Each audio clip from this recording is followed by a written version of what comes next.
आइए आज जानेंगे हायर परचेज सिस्टम और इंस्टॉलमेंट पेमेंट सिस्टम में क्या अंतर है। देखिए, हायर परचेज सिस्टम में जब परचेजर किसी वेंडर से एसेट्स खरीदता है तो जब तक उसका लास्ट पेमेंट नहीं करेगा तब तक उस एसेट्स का उसको ऑनरशिप नहीं मिलेगा।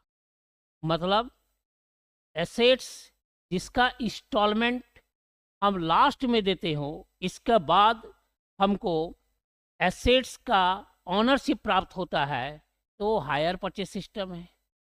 और इंस्टॉलमेंट पेमेंट सिस्टम में क्या है कि जिस समय हम एग्रीमेंट किए और डाउन पेमेंट दे दिए, डाउन पेमेंट देने के साथ साथ एसेट्स का यूटिलाइज करने का अधिकार और एसेट्स का ऑनरशिप उसी समय प्राप्त हो जाता है, उसको कहते हैं इंस्टॉलमेंट पेमेंट सिस्टम।